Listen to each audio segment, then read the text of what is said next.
So when we think about our stance, we often call it the horse stance. And when we work with the horse stance, we may say, jump on your horse and get started.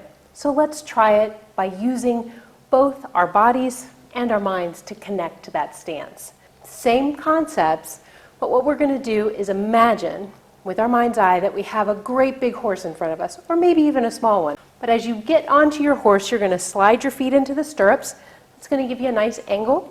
And now I'm going to sit down on my horse. As I sit down, I make sure that my backside is balanced just barely on the edge of that saddle. And it's my favorite horse. So I'm going to feel proud. And I'm going to lift up my chest. And I'm also going to have a nice big belt buckle on, which is going to allow me to tighten in my belly. I may even have a hat on. Yes, indeed, one of those big brimmed hats. And I'm going to keep that hat up by keeping my chin lifted. Okay, time to get off your horse. Shake out and let's jump back in. We're going to slide our feet in. We're going to sit down onto it. I'm going to hold onto my beautiful horse and I'm going to lift up my chest. I'm going to imagine that I have that hat on and I'm going to look way off into the distance. About shoulder width apart with a slight bend in your knees and your chest lifted up with your hips tilted under. Ears over shoulders over hips, having that feel. Your stance, you want to feel between your heel and the ball of your foot that you're standing right at center. Guess what? Your horse does move. So let's jump on again. Slide your feet in. Sit down. Hold on. Lift up. Roll those shoulders back. Stare out into the horizon, and here goes your horse. As it starts to move, allow yourself to have that balance of moving with your horse. Find a wall space to see how is our posture. Are we slouched? Do we feel like we're able to lift up? Is she able to bring her shoulders back? Is she able to bring her hips under? Just like Ma'am had said, if I use that wall, I'm going to be able to figure out, are my shoulders kind of off? Is my hip sticking down and I'm kind of slouched out? Using the wall as a way to see. Another check is a mirror. So I can, if I have a mirror in front of me, I can check and see, are my shoulders all the way off? A broom handle even. If you have a broom in your closet, you can grab a broom handle and actually put it over you, sort of like a yoke.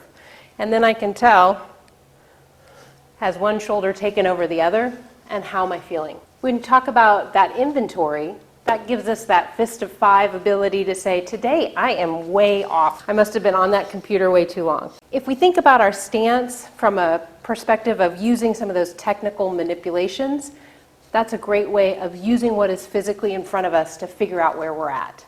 A mirror, a wall. If you have a partner in your home, someone that can tell you you're off.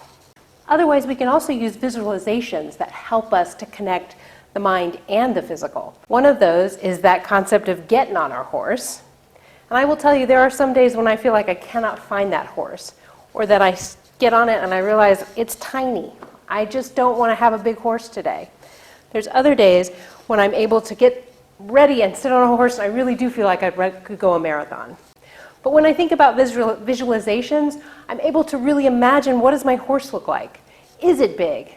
Is it small? What do the reins feel like when they're in my hands? Is it leather? Maybe it's nylon. I don't know. That's up to you. Do I have a pink hat on? Do I have a sparkly hat? When you're able to imagine those things, suddenly I can feel the weight of that hat on my head, and that connects my body and my mind. If I keep my breath with it, then I have that threefold concept as I move forward. 50-50. Where our stance is at. If I'm leaned over to one side, my weight is favoring that one side. So 50-50 is very much so like having 2 glasses of lemonade. That's a great visualization. I have my ice over here. I've got my fresh squeezed lemonade over here. I need to go ahead and shift my weight over to one side, come back to the other, so I'm able to mix and properly even them out, so I'm able to come to that 50-50. She's a quick mixer. Now, I gotta go slow. What if I ease over and I just gently lift a foot up, and then I gently ease that back down again?